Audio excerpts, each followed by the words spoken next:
quando o meu povo foi colonizado pelas igrejas, por missionários e por outras pessoas, o meu povo teve que deixar de falar a língua, foram obrigados, né? Porque a gente falava a nossa língua, então assim, nós fomos obrigados a deixar de falar a nossa língua, nossos pais, nossos avós, nossos tios, para falar o português. A nossa dificuldade é que nós não temos material adequado para o ensinamento da nossa língua. Tem Beto na Terrara. Os povos comunitários do Baixo Tapajós, eles sofrem um preconceito, nós sofremos um preconceito linguístico muito grande, porque o meu avô, ele fala buto, ele fala canua, ele fala ulha. Só que se nós formos fazer um contexto histórico-linguístico dentro desse pronunciado que os nossos antigos falam, nós vamos descobrir que o alfabeto Nhangatu, ele não tem a letra O. Ele não tem a vogal O. E isso é uma herança linguística que nos foi deixada. Aí antigamente não era assim, quando não tinha professor branco, né? Agora nós temos um professor indígena para ver se resgata essa língua, para a nossa criança falar português não, na nossa língua de novo, porque a maioria das crianças fala português. A nossa preocupação é essa. As línguas indígenas, que têm uma função extremamente importante nas comunidades, nas aldeias, porque são elas que fazem circular os saberes, os cantos, os rituais, né? O conhecimento de plantas, de animais, de medicina indígena. Qual a importância da língua materna? Qual a importância de se falar a sua língua materna para a resistência que se vive hoje, para o momento de agora?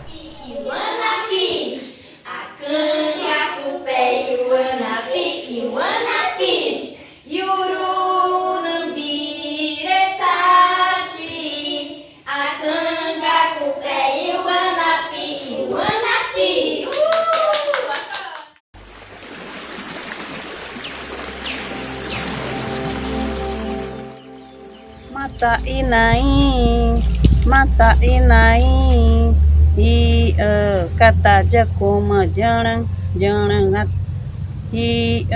kata jakoma jarang at. Sanicaturi, Tashira Márcia Uai na Cambeva.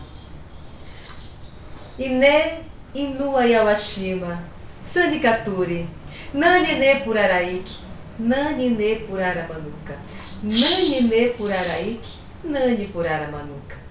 Você que está chegando, bem-vindo, seja bem-vindo.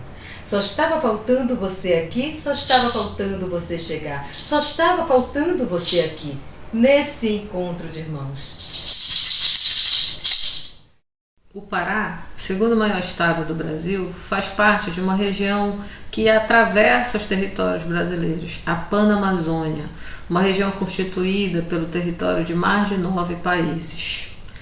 Nessa região se espraia o grande bioma amazônico e se espraia também a bacia amazônica, esse apogeu da água doce.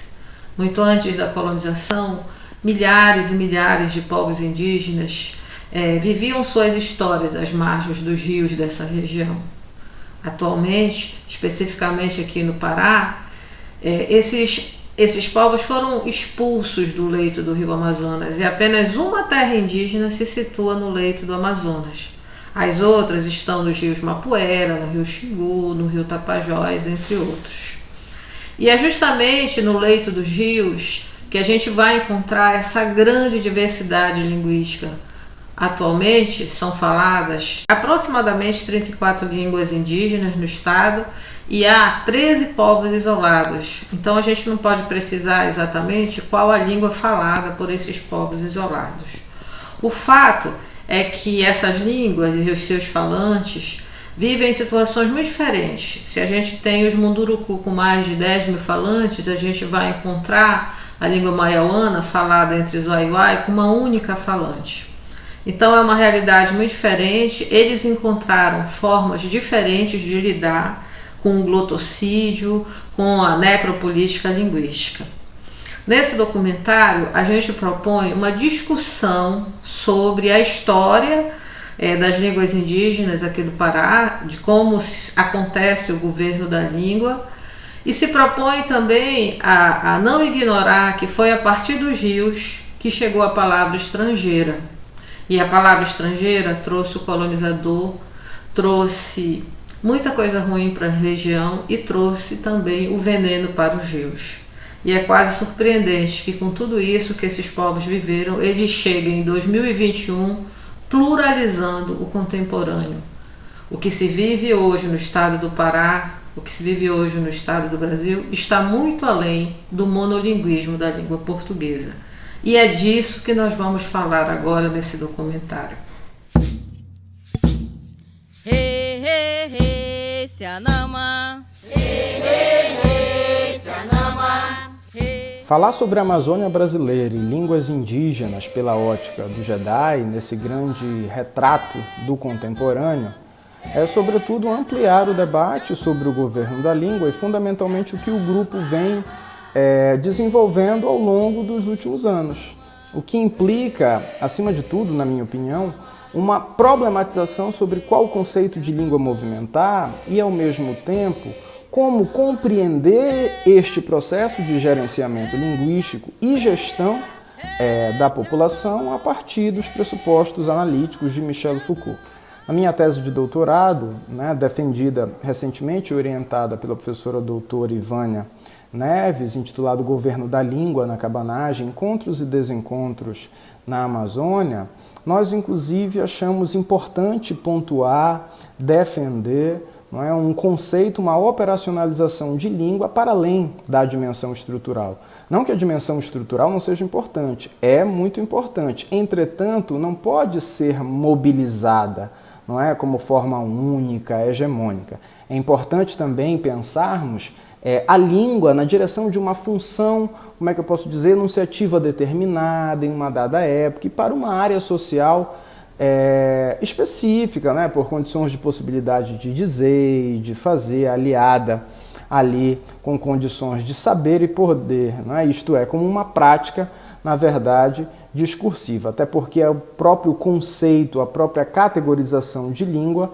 é problemática, inclusive para a ciência linguística. E eu acho que esse documentário, acima de tudo, ele trabalha a língua como uma trama instável de fluxos que só ganha vida quando as pessoas e suas subjetividades são consideradas nas histórias, nas práticas em que vivem, Para que a nossa luta, ela sempre foi assim, de mão dada, sempre com essa unificação e com certeza aqui Tupã está presente.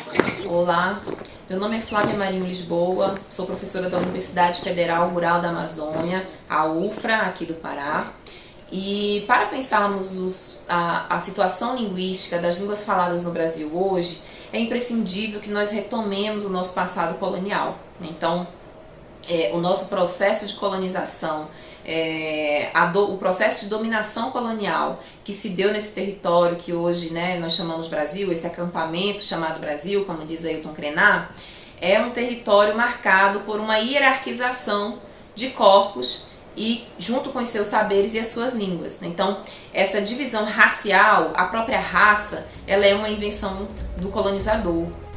Eu lembro que na língua do povo Cambeba, lá atrás, os nossos avós, bisavós, eu cheguei a conhecer meus bisavós, ele dizia que a luta foi árdua e grande para que a gente tivesse o que se tem hoje, porque nós somos falantes da língua tupi, o tupi Cambeba. Então, para que a gente hoje tivesse o que tem, foi muito difícil. Segundo o seu Valdomiro Cruz, da aldeia Tururu Cariúca, no Amazonas, era possível e preciso que se falasse ao pé do ouvido, bem tarde da noite, porque se eles fossem encontrados ensinando seus filhos a falar ou falando com seus filhos na língua materna, eles eram surrados. Quando não morriam, ficavam muito debilitados. E quando eu fui estudar, eu já tinha 9 anos para 10 anos, eu fui estudar na escola do Cupem. E lá eu pegava beliscão, porque a professora dizia que eu falava gíria, que estava errado, que eu tinha que aprender a falar direito, que a língua que eu falava não era a língua de cristão. Então, assim, até eu mesmo pensava que nós era um ET, nós era uma máquina, sei lá. Meu Deus, o que é que nós somos então, né? Então, eu me envergonhava de mim. Eu tinha vergonha de mim por eu falar daquele jeito, outra língua, e meu pai.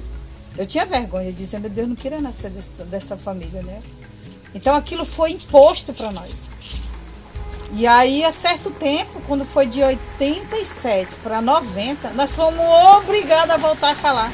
Eu me chamo Samela Ramos, eu sou da Rede de Pesquisadores Indígenas de Línguas Ancestrais, milito no movimento indígena do Baixo Tapajós desde 2009, no grupo de consciência indígena.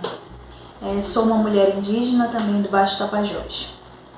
Eu quero falar para vocês do meu trabalho de pesquisa na região, que enfocou, né, a reescrição da Nengatu, né, no Baixo Tapajós, um projeto político, né, uma ação política sobre linguagem que vem sendo desenvolvida, construída pelos povos do Baixo Tapajós há mais de 20 anos, né?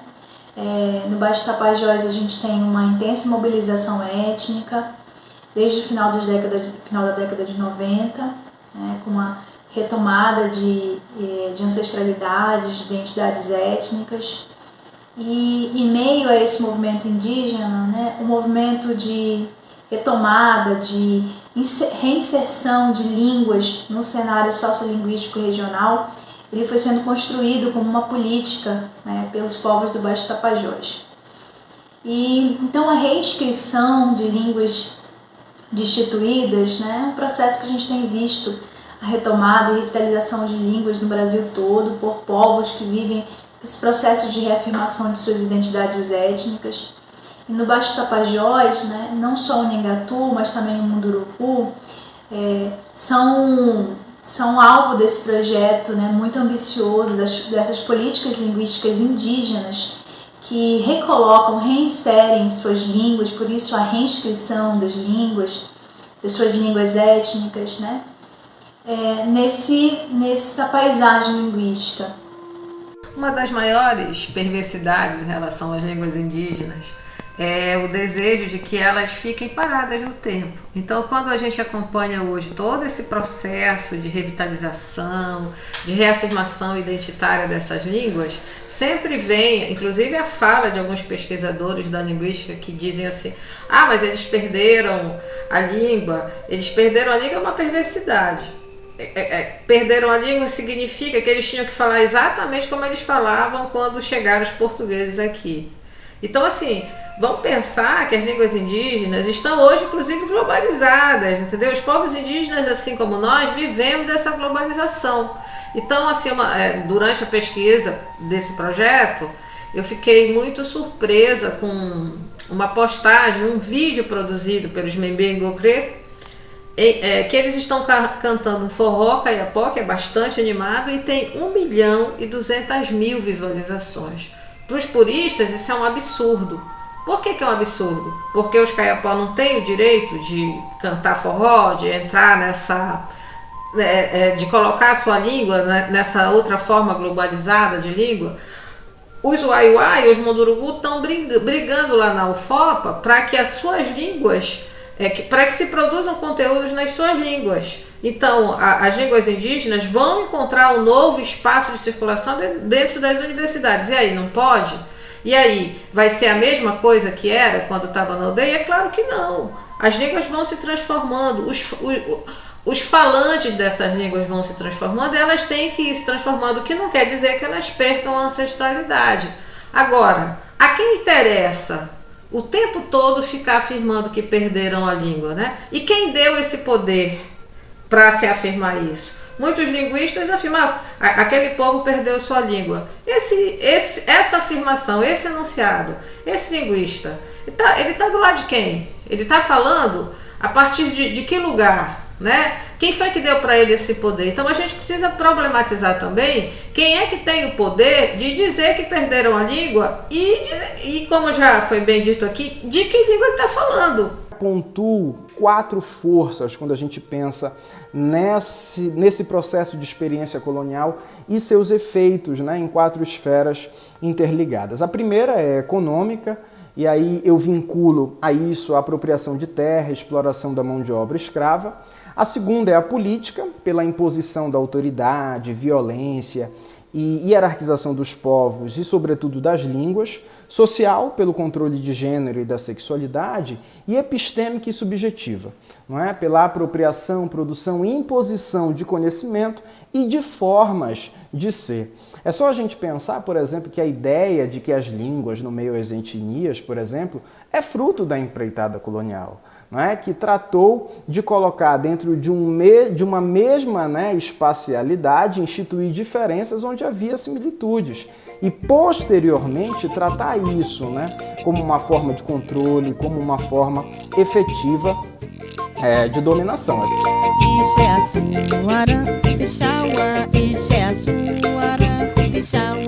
Eu sou indígena, eu sou borari e eu falo nhengatu. Eu voltei a falar o nhengatu, uma língua que foi me tomada, uma língua que foi saqueada do meu povo. E os estudantes, nós temos que ter essa noção de que nós somos fortes, de que o nosso povo é forte, que o mundo que a gente veio enfrentar dentro da universidade, ele quer nos engolir, mas a nossa força de continuar, a nossa força para vencer e para persistir até o fim, ela é nos dada através dos nossos povos. Então a valorização das nossas línguas, a gritar para o mundo, mostrar para o mundo, levar para o mundo e dizer que a língua que nós falamos, dizer que o nosso povo tem uma história através dela. Ela é uma arma que nos fortalece muito, muito. Aí a gente fica pensando assim, em todo esse aspecto, né, de morte de língua, de morte de povos, né? A gente pensando, eu enquanto linguista, pensei muito sobre o que significava quando esses alunos chegavam aqui na formação básica indígena e não queriam falar. E achavam que falavam errado, e achavam que falavam feio. E aí a gente começa a refletir sobre essa necropolítica linguística, essa política de morte às línguas indígenas, né? Nós somos um país em que são cerca de 200 línguas indígenas atualmente são faladas, mas que quando se pergunta que língua é falada no Brasil, é automático, é o português, né? Então, as línguas indígenas, assim como as outras línguas, né, não são valorizadas, são utilizadas, são vistas de forma subalterna, são minorizadas, né? E o que leva isso a acontecer, né? Qual foi o processo, né? Então a gente não pode esquecer nunca que a colonialidade, ela é uma das ferramentas, né? Uma das ferramentas usadas nessa necropolítica das línguas, né? Das línguas indígenas, das línguas originárias desse território, né? Então, o dispositivo colonial, que é um conceito, né, que dentro do GEDAI, que é o grupo de pesquisa que eu faço parte, coordenado pela professora Ivânia Neves, da UFPA, né, o dispositivo colonial, bem como o governo da língua, tem sido conceitos que nós temos refletido bastante nos últimos anos e que as teses, os trabalhos desenvolvidos dentro do GEDAI têm feito essa reflexão, muito essa reflexão, né, de pensar quais os efeitos da colonialidade em cima da língua, quais os efeitos do governo da língua, né, para essas sociedades indígenas, né, mais especificamente. Então, assim, a gente acredita que projetos como esse, né, projetos que valorizam as línguas indígenas, né, são importantes para provocar essa ação, para provocar uma ação, uma ação no sentido de que nós sabemos que as políticas públicas, elas não são construídas do acaso. Toda política é construída em cima de provocação. E, para além disso, também há um movimento, né, de subversão de uma a desestabilização, a gente sempre fala disso, a desestabilização de um cenário, de uma dinâmica sociocultural que parece muito bem dada, né? Os discursos, por exemplo, de extinção de identidades étnicas do Baixo Tapajós. No Baixo Tapajós não tinha mais indígenas, no Baixo Tapajós não tinham continuidades históricas, identidades étnicas, né? O movimento indígena ele vem justamente desestabilizar todo esse cenário de homogeneização, né? E com as línguas não é diferente, né? Esse discurso do monolinguismo em português, por exemplo, ele vem nesse sentido, né? Olá, meu nome é Yolandino, eu sou etnia mauaiana, eu sou estudante da Universidade Federal do Oeste do Pará. Eu recebi um convite sobre retrato do contemporâneo língua indígena na Amazônia paraense, por isso eu convidei minha avó para contar uma história, principalmente o que eles viviam naquela época. Ela vai falar em língua mauaiana, eu vou traduzindo em língua portuguesa.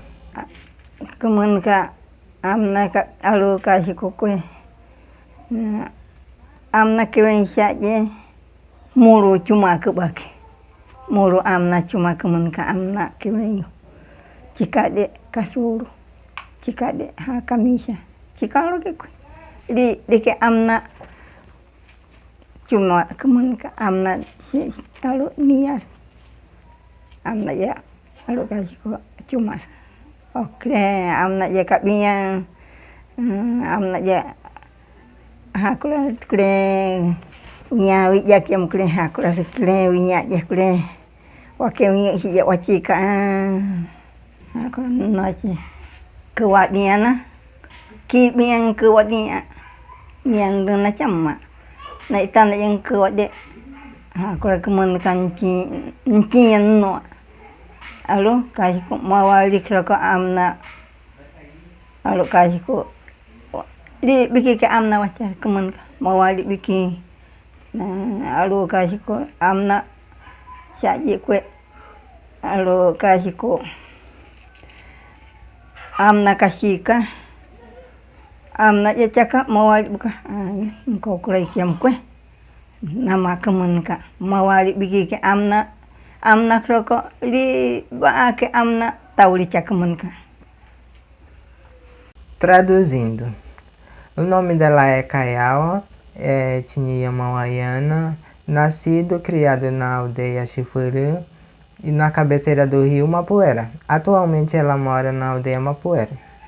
Contando um pouco sobre história, eles acreditavam sobre Mauari. Mauari eram deuses, eles pediam ajuda para eles, e quando eles ficavam doentes, eles pediam ajuda para eles. E também eles dançavam de forma de agradecimento.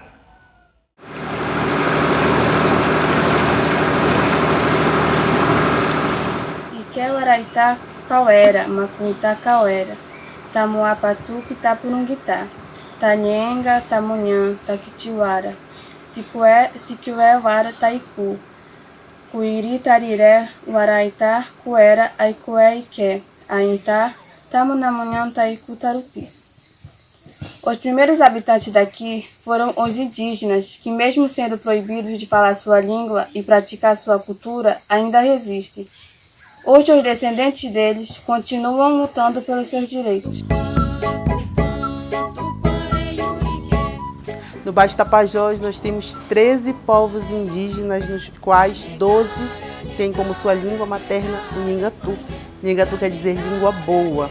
Foi uma língua que usavam para que houvesse um bom dialeto entre aqueles que vieram com o nome de descobridor, que nós sabemos muito bem que são os invasores, que vieram para fazer com que nós mudássemos os nossos costumes. Teve um determinado período que o Nhingatu ele foi proibido de ser falado, que ele foi proibido de ser pronunciado.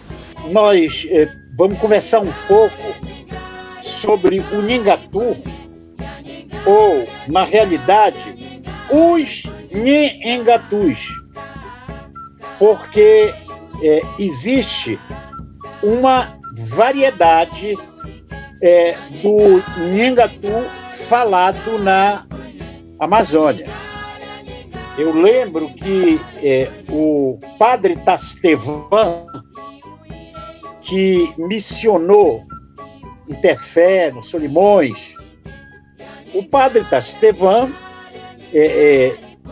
era falante de Nhengatu, escrevia em Nhengatu, e quando ele pegou a obra do Stradelli, ele fez um comentário, algo assim como que o Stradelli era ignorante, que não dominava bem o Nhengatu. E, conversando com o professor Arion Rodrigues, ele me explicou, disse, não, o Stradelli, ele tem um dicionário Nhengatu português, Nhengatu, uma obra volumosa, reeditada pela Valer. E o que acontece é que o Nhengatu do Stradelli era a variedade do Rio Negro. E o do Tastevan era a variedade do Solimões. Era a mesma coisa que um gaúcho, se referindo ao português falado por um paraense, dizer que estava errado.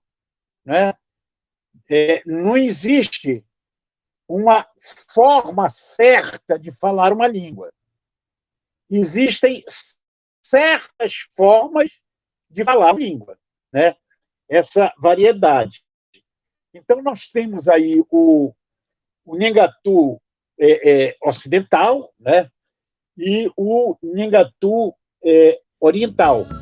A língua Nhengatu aqui na região do Baixo Tapajós, ela tem um grande significado de resistência, porque ela é uma língua indígena, foi o Tupinambá transformado em língua geral, espalhada pelos jesuítas. Os jesuítas passaram um período muito curto nas missões como Vila Franca, Pinhel e Alter do Chão, e a maior parte desse período foi os indígenas que seguraram a língua, transformaram, foram passando de geração para geração, tanto que um século depois da expulsão dos jesuítas, na Guerra da Cabanagem, os indígenas falavam fluentemente e só falavam o Nhengatu. Tanto que a repressão se abateu sobre a língua, porque ela era a língua dos cabanos. Mesmo depois da derrota militar da Cabanagem, os indígenas continuaram falando o Nhengatu, escondidos, discretamente, tanto que na década de 1920, quando o antropólogo, arqueólogo Kurt Nimwendaju passou por aqui, por Santarém, Alter do Chão, ele encontrou senhoras idosas em Alter do Chão que falavam fluentemente o Nhengatu. Ora, nós temos um século do Kurt Nimwendaju para cá, onde pessoas falavam fluentemente o Nhengatu. E depois disso, o que aconteceu? Aconteceu que a língua continuou em espaços cada vez mais discretos. Com o avanço do ensino do português, essa língua vai ficando só mesmo na cabeça dos mais velhos, até em palavras e frases incompletas. E quando o movimento indígena volta a se organizar aqui no final do século XX, uma das primeiras tarefas do movimento indígena é se apegar ao Nhengatu como resistência, revitalizar, reaprender e espalhar, que é o processo que a gente vive hoje. Então, se a gente pensar, por exemplo, né, para ficar mais didático aqui a nossa conversa, no Grão Paracabano, de 1835 a 40, quando o movimento da cabanagem explode, um movimento de cunho popular, né, que de fato chegou ao poder, esse governo da língua ele começou a se instituir nos corpos indígenas, negros, mestiços, cafusos. São esses corpos envolvidos nas disputas pelo poder e seus papéis performativos de linguagem que serão decisivos na construção e na solidificação, não é, de uma cosmologia linguística espraiada nas camadas populacionais nacionais e internacionais, sobretudo na invenção da língua portuguesa ou do próprio Nhagantu. Por isso que eu acredito que não podemos fazer um recorte preciso do contemporâneo sem visitar algumas movências históricas importantes. No livro Rio Babel, eu divido o uso do Nhengatu em três territórios, digamos assim. O primeiro território é o território urbano, Belém, Manaus. Se a gente acompanhar a trajetória dos viajantes que passaram no século XIX por essas regiões, a gente vai ver, por exemplo, como em Belém, 1850, o Wallace, por exemplo, e 20, 30 anos antes, o Spix e o Márcio encontram falantes de Nhengatu em Belém, né? Mas já estavam, digamos, minorizados, altamente minorizados e isolados. Então, esse era um dos territórios, né? O território, digamos, urbano de Belém. O outro território era daquelas vilas e povoados que estavam se transformando ainda em pequenas urbes, cidades, como é o caso de Manaus, né? Em Manaus, a língua dominante, até 1861, documentada pelo Gonçalves Dias, era o Nhengatu, era a língua dominante, né? Falada por um setor da população de forma monolíngue e por outro setor de forma bilíngue, convivendo com o português. E o terceiro território é aquele território do Baixo Amazonas, né? A comarca do Baixo Amazonas tinha sede em Santarém, né? E ela compreendia vilas, povoações, situada naquela faixa que começa na zona dos estreitos do Rio Amazonas e se estende até os limites do atual estado do Pará. E aí integrava então o município de Gurupá, Porto de Mós, Macapá, Monte Alegre, Vila Franca, Pauxis, né, que era Óbidos depois, e Faro, né? Então, esse território ampliado dava mais de 1.200.000 quilômetros quadrados e abrangia 35 vilas e 25 povoações, segundo o Spix e o Márcio, que passaram por lá por volta de 1830, né? E aí o perfil sociolinguístico dos habitantes dessa comarca do Baixo Amazonas, com sede em Santarém, ele pode ser desenhado hoje, graças a essas valiosas informações proporcionadas por esses naturalistas e viajantes sobre as línguas faladas em cada localidade e sobre os contatos entre seus falantes. Quando a gente fala de reinscrição de língua, reescrição de identidade, pode passar pela mente de muitas pessoas que é um processo de retomar o passado, né, de voltar ao passado. Mas a gente entende a reinscrição, esse processo, como a reinscrição do passado, tendo como base as transformações do presente, né? Ou seja, a atualização, a ressignificação das práticas que são ancestrais, mas que não têm a ideia de voltarem a um passado de como eram as organizações e os modos de ser indígenas anteriores, mas é pensando no presente e no futuro. Quando no final dos anos 90 as aldeias voltam a se identificar como indígenas, Taquara é a primeira delas, a primeira língua, a primeira referência que esses indígenas têm como a nossa língua, a língua que nos diferencia dos outros, foi o Nhengatu. Claro que nem todos falavam a palavra Nhengatu, alguns diziam, era a língua dos mais velhos. O meu avô, a minha avó, se ela falasse, a gente não entendia, mas ela falava a Paciuara, prima arana, que quer dizer, prima arana é a pessoa que não é prima ou irmã arana, é a pessoa que não é irmã de sangue, mas é uma irmã por afinidade, e a irana quer dizer por adoção. Então, vários termos, inclusive em Pinhel, que é a minha comunidade, no contexto da festa do Gambá, nome dos encantados, nome das bebidas, tudo respirava o Nhengatu. Então, quando o movimento indígena volta a se reorganizar no final dos anos 90, um dos primeiros projetos que esse movimento se coloca é o aprendizado, que a gente chamava de resgate naquele momento, o resgate da nossa língua. E aí a gente foi resgatar onde essa língua era falada fluentemente, que era no Rio Negro. Foi do Rio Negro que vieram para cá os professores, vários professores, que vieram fazer esse processo de revitalização. A primeira professora foi a dona Celina Cadena Baré, mas depois dela vieram outros, alguns chegaram a morar aqui em Santarém durante algum tempo. Um desses professores casou com uma indígena em Taquara, vive lá.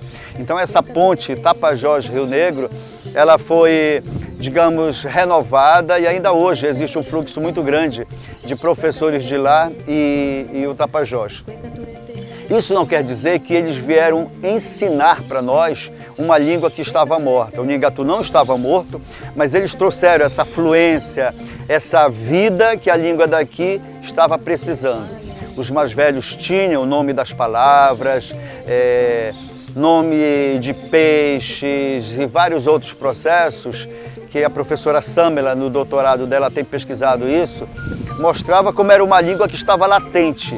Ela era falada junto com o português, ela era falada num sotaque muito próprio, e que nesse processo, através das oficinas, dos cursos que o Grupo Consciência Indígena fazia, essa língua voltou a ser falada através principalmente de cânticos, de rituais, de saudações. Os professores ensinam através de dramatização, os alunos estão produzindo materiais em vídeo. Então há uma dinâmica muito interessante de revitalização dessa língua.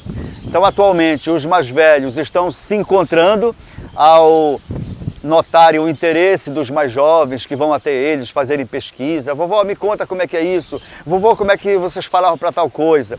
E esses jovens estão recebendo uma formação mais atualizada, com o apoio de linguistas, de pesquisadores da língua. É esse processo que a gente está vivendo. E o Grupo Consciência Indígena continua ainda nesse trabalho de apoio. Foi entre 2014 e 2017 que o Grupo Consciência Indígena, junto com a UFOPA, ofereceram o primeiro curso mesmo, longo, de Nhengatu, que é essa nova etapa do movimento.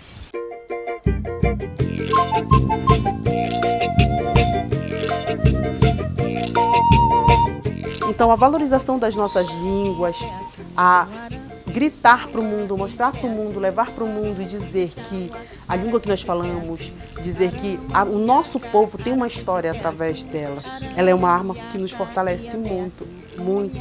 Quando a gente fala desse tipo de projeto, né, de empreendimento, de esforço linguístico, a gente também está pensando na reinscrição de modos de vida, né, de epistemes de outros modos de organização, outros modos de ser, pensar, existir, sentir. E é isso que a reinscrição faz, né? Ela reinsere, ela recoloca na cena social, na cena sociocultural, esses outros modos de vida que por muito tempo estavam silenciados, essas outras línguas que estavam silenciadas por toda uma política por uma blota política, por um deslocamento linguísticos, por silenciamentos linguísticos, e também no sentido de todos os direitos linguísticos que foram tomados, né? Todos os direitos de ser, sentir, pensar, ser o que era, e muito mais que isso, ser quem era e dizer quem era usando a sua própria língua, né? Usando a sua própria língua ancestral. Tarubapuranga, tarubaretana, tarubapuranga, tarubaretana, tarubapuranga, tarubaretana, tarubapuranga, tarubaretana, tarubapuranga, tarubaretana.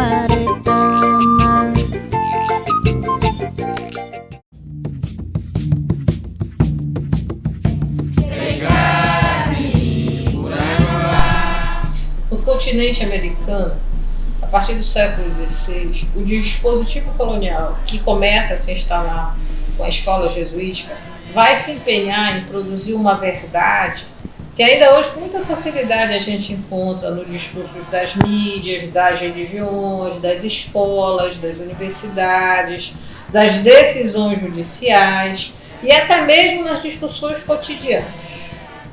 O discurso de que existem raças inferiores, línguas inferiores e línguas superiores.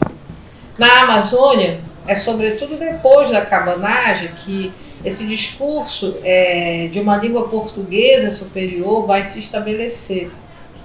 Eles começam, inclusive, a combater duramente as línguas indígenas. Há uma perseguição aos falantes, né, aos sujeitos e às sujeitas que falam as línguas indígenas. Mas a história se faz e se refaz. E hoje, apesar de toda essa perseguição em relação a escolas e universidades mais plurais, a gente não vai mais voltar. A escola indígena diferenciada, a lei da diversidade étnico-racial, a cota para os indígenas na universidade, eles desenham novas cores nesse cenário.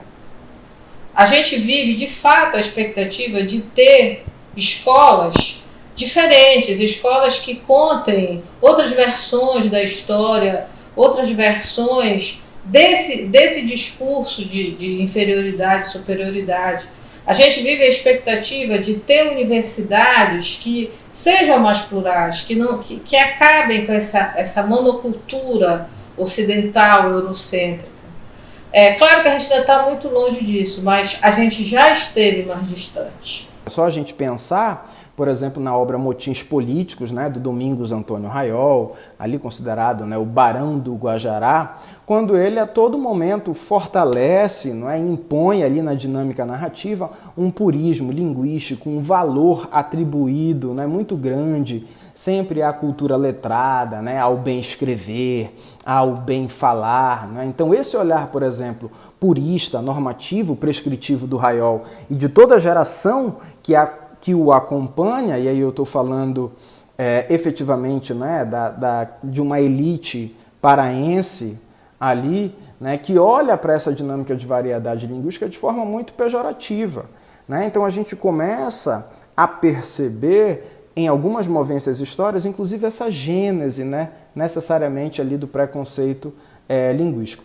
Principalmente se mobilizarmos, como é que eu poderia dizer, a secular má distribuição de renda, de bens materiais e o consequente acesso restrito da maioria da população, né, cabana pobre aos bens da cultura dita dominante. E hoje nós nós discutimos hoje como que nós vamos ensinar os nossos filhos a falar. Como que aí nós falamos? Praticando. Deixando a vergonha de lado, porque às vezes até os nossos próprios filhos se envergonham. E a gente se envergonha até dentro da própria comunidade com medo de falar e errar. Aí nós falávamos, rapaz, mas quando foi para mudar a língua indígena para o português, falava errado e não aprendeu o português? Né? E por que não voltar à nossa língua origem? Tem como voltar à nossa língua origem de praticar aqui dentro. Né? Mas você tem que querer fazer um esforço, né? Porque agora está sendo outro processo da valorização de voltar a falar a língua. Aí eu fico, rapaz, passa um filme na minha cabeça, sabe? Passa um filme mesmo, porque eu me lembro que eu me calei por 3 anos. Eu era chamada de pateta, de pomboca, de sonsa. Porque eu gosto de falar muito, né? Hoje, né, até a mulher diz, rapaz, mas tu fala demais. Eu falo. Eu gosto de falar, principalmente contando a minha história. Só que eu passei uns 3, 4 anos sem falar. Eu tinha medo de falar errado. Na minha infância, quando eu era criança, eu falava muito só na língua açurinim. Agora, quando os brancos chegaram, né, na aldeia para dar aula, nós fomos tipo forçados assim para falar português, para aprender para falar português. E agora, como nós estamos no meio do Belo Monte, a nossa criança, nossos filhos, não fala mais na nossa língua, que é a língua açurinim. Os povos indígenas, o povo negro, tem percebido o quão importante é fazer o fortalecimento linguístico das suas línguas originárias e pensando que essa resistência ela se dá não só por esse fortalecimento interno, né, dos povos, mas também pelas relações que eles têm estabelecido com as instituições, né, do Estado. Especialmente com as universidades, no sentido de que a presença indígena, quilombola dentro da universidade são processos que a gente precisa percebê-los como processos de resistência para atuação nas áreas que esses alunos são formados, mas também para o fortalecimento linguístico, né, dos seus povos.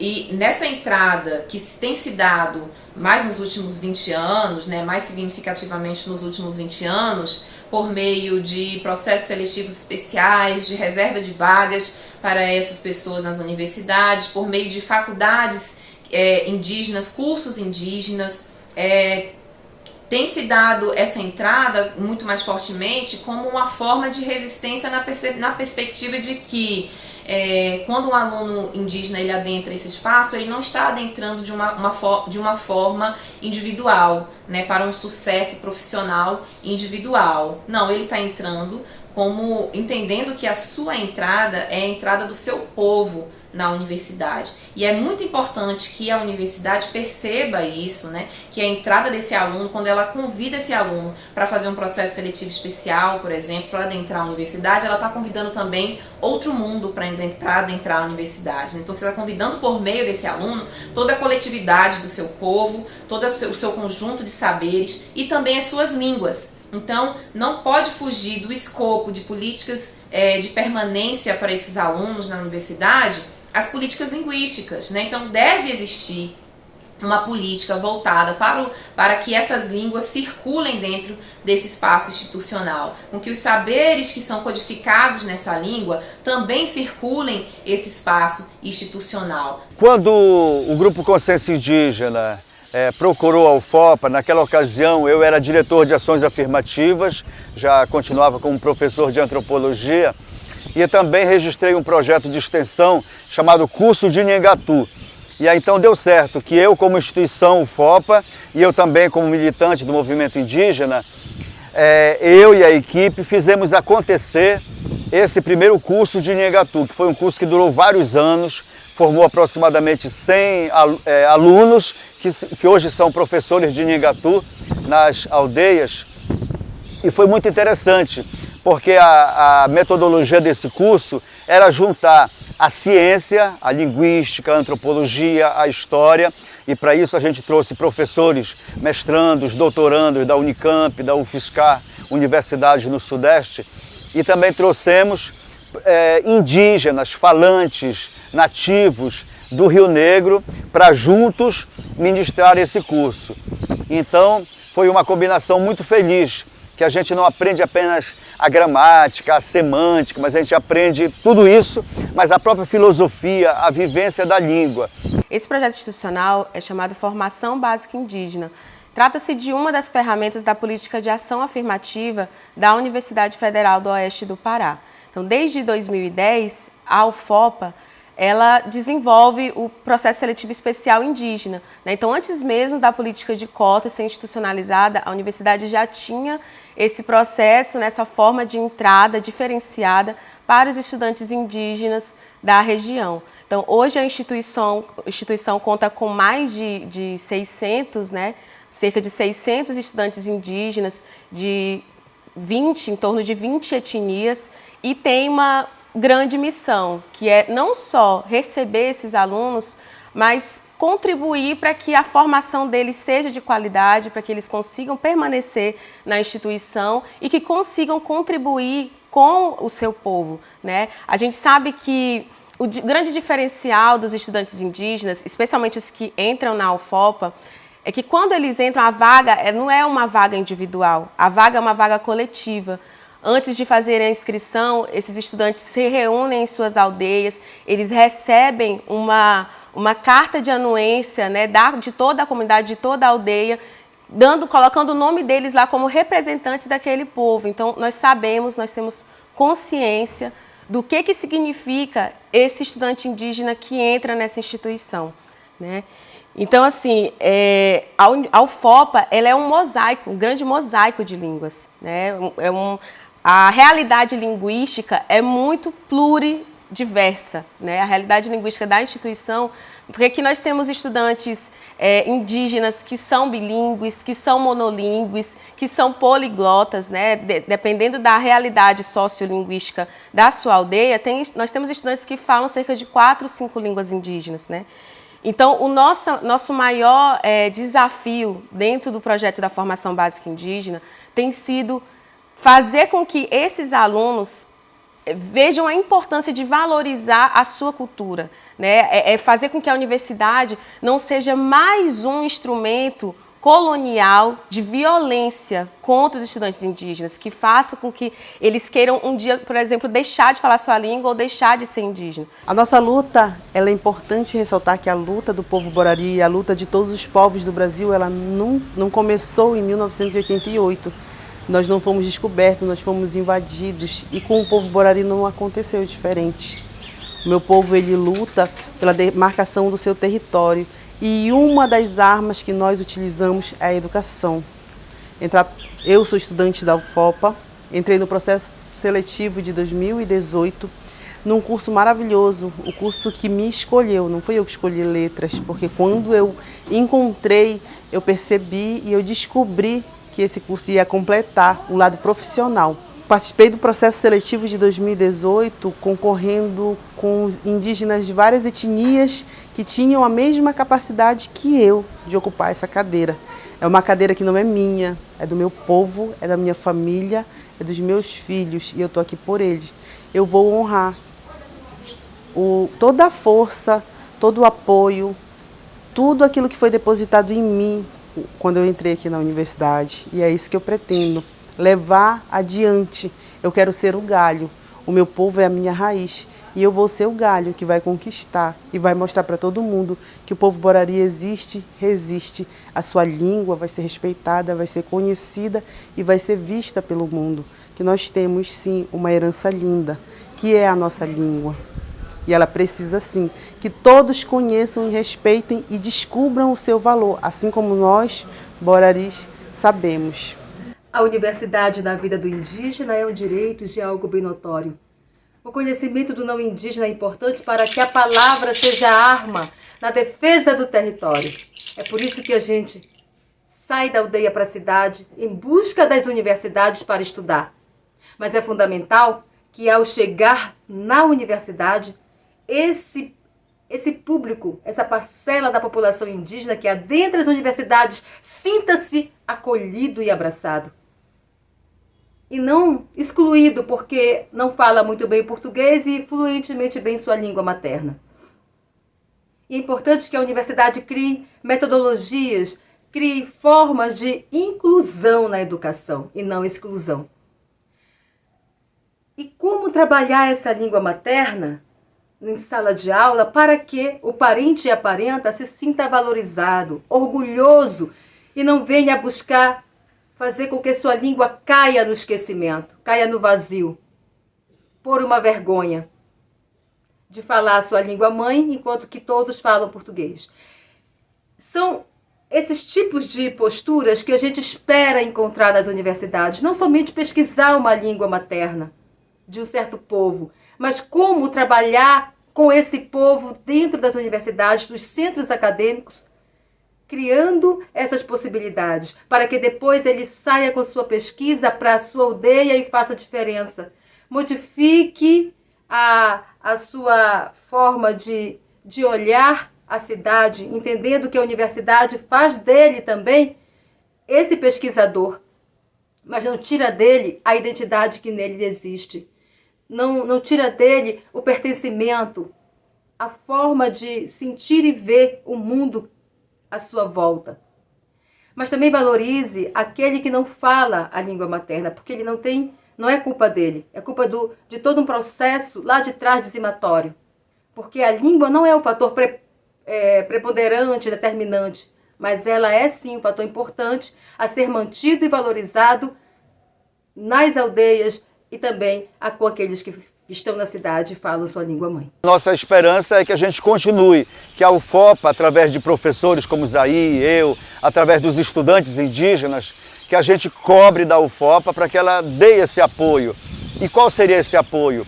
Que ela forneça não apenas um curso esporádico, quando houver algum professor interessado em coordenar, quando houver verba disponível, mas que já que a maioria dos estudantes na UFOPA são oriundos dos povos do Baixo Tapajós, a UFOPA poderia manter um projeto regular, um curso regular de filosofia, a língua do Nhengatu, a história dos povos indígenas do Baixo Tapajós. E isso serviria tanto para os próprios indígenas, para aumentar a sua autoestima, mas também para a comunidade não indígena da UFOPA e a sociedade em geral, para conhecerem a história e o presente dessa língua que ainda é falada aqui na região de Santarém.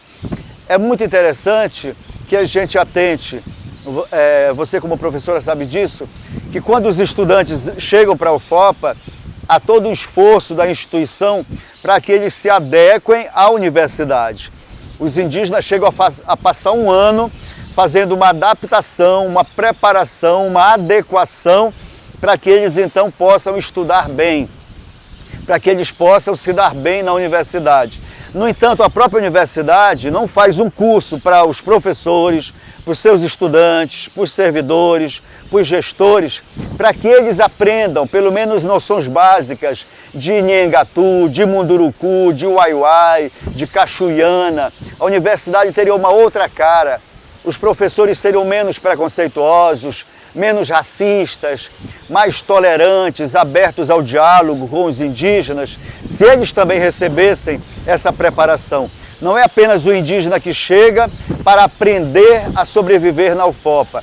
É a UFOPA e qualquer universidade que recebe indígenas que precisa também aprender com esses indígenas e os negros e os quilombolas que chegam para ela. É importante a gente trabalhar com a cultura, a nossa cultura tem que fortalecer tanto dentro da escola como fora da escola no cotidiano, dentro da nossa comunidade. E tá aqui as professoras, né, que já falaram a respeito do trabalho delas, e a Guariqueira, que é uma professora também da comunidade, que ela trabalha também o projeto dela sobre a alimentação Ikeuara, que é sobre a alimentação tradicional do povo Ikeuara, para ensinar para as futuras gerações, para as mulheres aprender a fazer a comida tradicional do povo, né, para estar registrado, para não se perder esse conhecimento que vem sendo repassado desde os nossos antepassados, que ela aprendeu com os nossos antepassados.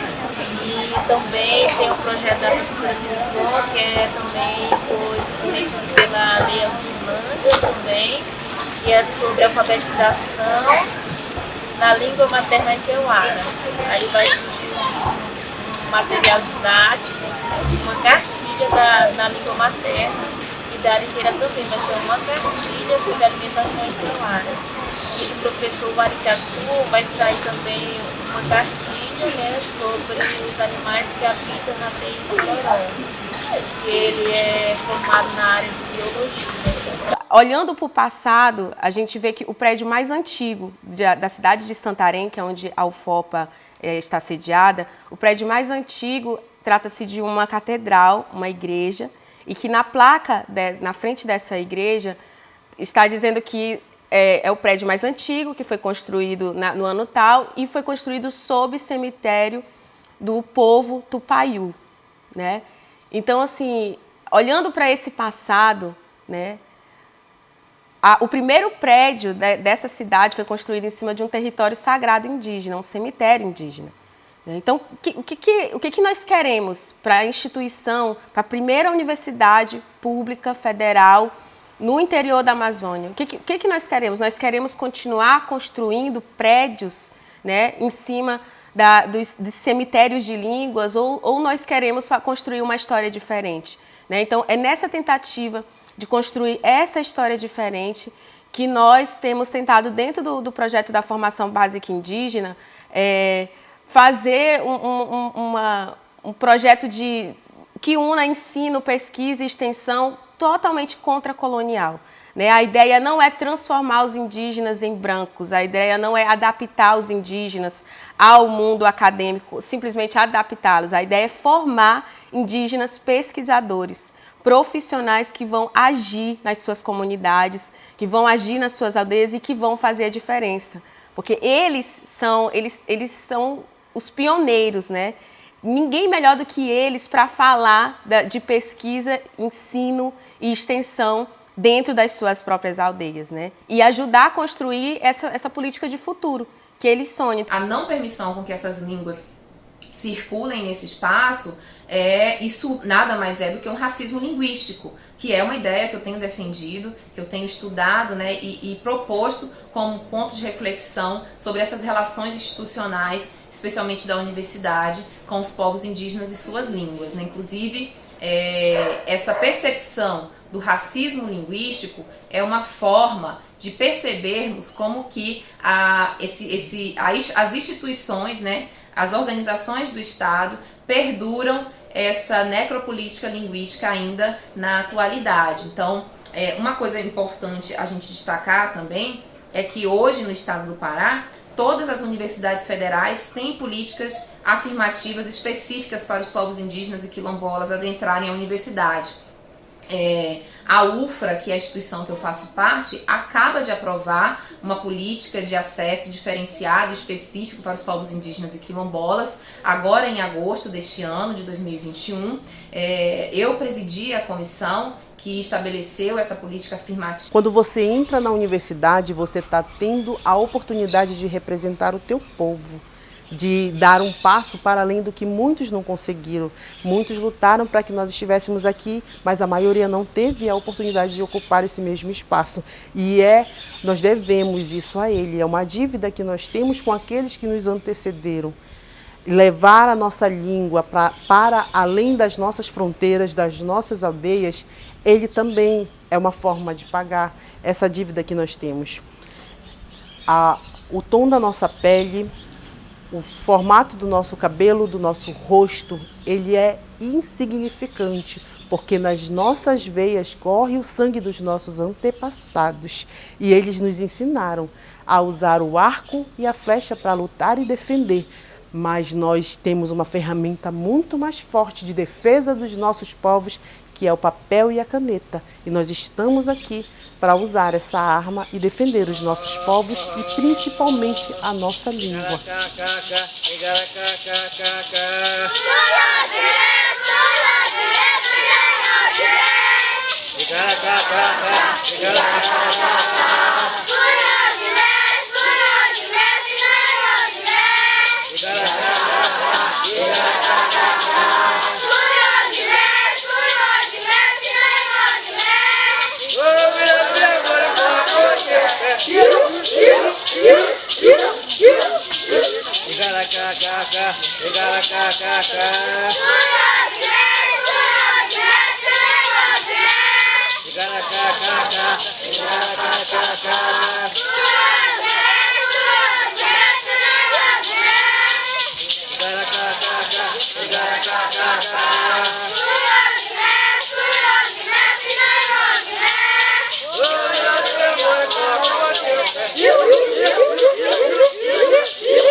O que nós queremos hoje é só uma política de reparação.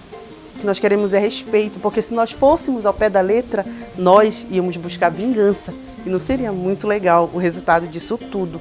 Mas uma política de reparação feita com respeito e perguntando para nós o que nós queremos e o que nós achamos, ela é um ponto de início ideal para a gente começar essa conversa. A Universidade Federal do Oeste do Pará, ela tem nas mãos dela uma ferramenta muito importante de reconhecimento e valorização das nossas línguas, dentro do curso que eu escolhi cursar, o curso de letras. Mostrar para os outros, ser uma janela para o mundo, e mostrar que nós temos aqui A nossa universidade é situada no coração da Amazônia, nós temos 13 povos indígenas, dentre eles temos o povo que fala o Nhingatu. Aqui estão as obras, aqui estão os trabalhos feitos pelos povos indígenas, pelos nossos estudantes, mas não como uma vitrine, porque nós não somos bonecos para ser mostrado para o mundo, mas nós queremos ser inseridos nessa sociedade, como uma língua que deve ser respeitada, como uma língua que deve ser pronunciada. Nós temos poetas, nós temos músicos, temos escritores, temos artistas das mais variadas vertentes. Então, nós temos, partindo daí, a gente percebe quão grande é a riqueza cultural que nós temos dentro da nossa literatura, dentro da nossa língua, dentro das nossas artes. A Alter do Chão, ela se orgulha em ter uma festa mais de 300 anos, que é o Sairé. Sairé é salve o que dizes. Ela é Nhingatu. É uma frase, uma só palavra que significa uma frase. Salve o que dizes, defende aquilo que tu fala. Isso significa Sairé. E dentro do Sairé, nós apresentamos toda a nossa dança, toda a nossa música, toda a nossa arte. E é um momento em que nós podemos ser quem somos. Porque chegaram para mim e disseram que eu tinha que vestir roupa. Eu venho vestida para a universidade e quando eu chego aqui dizem que eu tenho que andar nua porque eu sou indígena. Então o próprio homem branco que quer me moldar, ele quer me tolir. Não, ele tem que deixar ser quem eu quero ser. E a universidade, ela deve ser, sim, essa ferramenta. Mas não a partir de um discurso bonito, em que eu chego para todo mundo, em que eu chego para uma plateia enorme e digo que eu me orgulho em ser a universidade e que tem o maior número de estudantes indígenas do Brasil, mas eu não faço nada para melhorar a realidade de cada um. Eu simplesmente digo, vocês vão entrar. E lembrando que isso aqui não é um favor. Para eu ocupar essa cadeira, muita gente teve que derramar suor e outros tiveram que derramar o seu próprio sangue. E eu estou aqui em nome deles para honrar e cumprir o papel, virar uma acadêmica. E eu quero deixar claro desde já que eu não paro por aqui, porque eu descobri que o céu ele não tem limite, eu posso chegar onde eu quiser.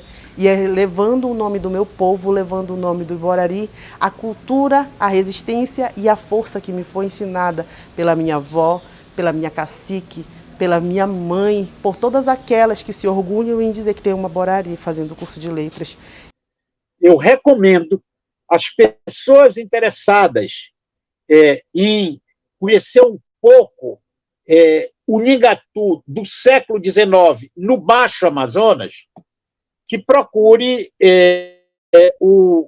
a obra do Francisco Gomes de Amorim, assim como do Lourenço Amazonas, né? O Lourenço Amazonas tem poesias em Nhingatu. E o Inglês de Souza também tem alguns personagens que falam algo de Nhingatu. Então, para tentar fechar, tentar concluir, eu acho que o Nhingatu está muito bem documentado. Ele é uma língua viva nesse sentido de estar documentado, mas é também uma língua com muitas variantes, com falantes hoje na Amazônia. E os falantes de Nhingatu levaram para a língua Nhingatu marcas das suas próprias línguas, né? Porque a sociolinguística coloca que línguas em contato sempre produzem esse tipo de empréstimos, de marcas, né? E isso foi pouco estudado ainda, né? Seria muito interessante discutir as marcas do Nhingatu no português, na variedade do português falado no Pará, no Amazonas. Hoje, uma parte do meu povo cambeba fala Nhingatu. Outra parte mantém essa língua e a gente está no processo de estudo e produção da nossa gramática cambeba, justamente pensando nas futuras gerações. Então é preciso que a gente, no nosso território, mantenha firme e viva essa chama identitária, porque a língua materna faz parte da nossa territorialidade. É o elemento principal não sei dizer se seria o elemento principal, porque a gente tem outros elementos que a compõem. Os rituais, as nossas formas de comunicação, de signo de comunicação, que é o grafismo, toda a arte que a gente carrega, que eu não chamo de artesanato, eu chamo de arte, porque representa a minha identidade, o meu ser, tudo bem? Que eu estou trazendo uma referência do povo Tembé comigo, mas representa a espiritualidade que em nós habita, o território do sagrado que em mim habita. E outras maneiras vão sendo criadas, aí nasce a literatura indígena, né? E eu tenho aqui, por exemplo, um dos meus livros, Saberes da Floresta. E é importante dizer que a gente começa a escrever as nossas memórias, escrever para que não só o não indígena leia, mas também dentro dos territórios, dentro da aldeia, na educação indígena que se faz. E a gente começa a escrever também em bilíngue. Aqui eu tenho textos em tupi, cambeba, traduzido para o português. E já tenho texto em tupi, cambeba, português, traduzido para o francês ou para o inglês. Porque a gente começa a expandir também para fora, para abrir outras fronteiras, né? Criar outras possibilidades e levar para fora, porque outras pessoas tomem conhecimento. Porque na cultura indígena, para a gente, o nosso saber é partilhado. A gente acredita que isso é a grande força do movimento indígena, que o movimento indígena tem construído, né? Toda essa ação toda essa ação política que combate essas opressões, essas expropriações materiais e simbólicas, né? E nos dá outros horizontes, outros projetos civilizatórios, nos mostra outra maneira de ser, né? Resgatando essa comunalidade, essa comunidade, o fazer comunidade, que no Baixo Tapajós a gente tem visto, né, ao longo desses 20 anos, a retomada de identidades étnicas, de 13 identidades étnicas tidas como extintas, como do passado, sendo retomadas agora. Então esse é um processo fantástico, né? E que mostra, que nos dá uma luz, né? Que nos dá um horizonte sobre uma outra sociedade possível, né? Uma sociedade mais igualitária, no caminho de uma sociedade justa, no caminho de uma sociedade não racista, não capitalista, não ecocida, né? Então, o processo de reinscrição de línguas não é só o processo de retomar línguas, é também de retomar epistemologias, de colocá-las em evidência e de mostrar todo o potencial que essas epistemologias, esses modos de vida e essas línguas e culturas têm. A formação básica indígena, ela é uma ferramenta que é uma política criada dentro da instituição, mas que o movimento indígena lutou anos e anos para que isso fosse possível em 2017. Então, desde quando os estudantes indígenas entram nessa instituição, essa política ela foi mobilizada, né? E se hoje nós estamos vendo isso acontecer, foi porque muita gente antes lutou para que isso fosse possível, né? Então, é nesse sentido que projetos como esse, que retratam, que falam das línguas indígenas faladas dentro da instituição, que colocam os nossos alunos indígenas, esses estudantes, como protagonistas da sua história, da construção de história que nós queremos para o futuro, das políticas que nós queremos construir juntos, né? Então, esse tipo de política, que é construído com base em demandas, é urgente também para refletir como que o governo da língua ele prejudica o futuro das línguas indígenas, né?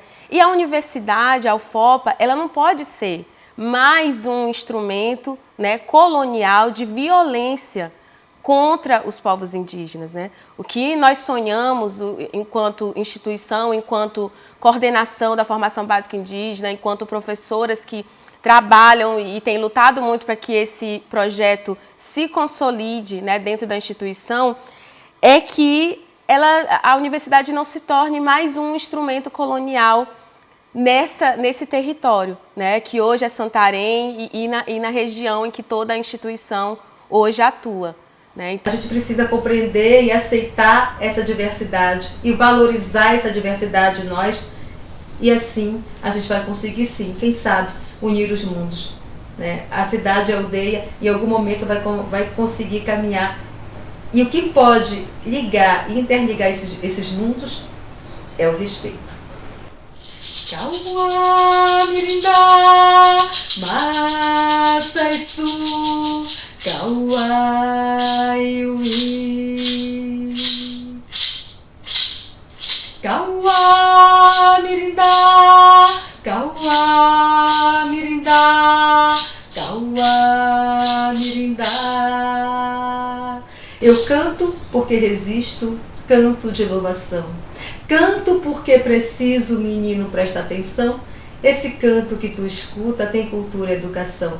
E eu componho, sou compositora, componho em língua tupi, porque o povo cambeba precisa entender a sua territorialidade, fortalecer a sua língua materna, e as crianças são o nosso amanhã. E são eles a continuidade desse grande legado.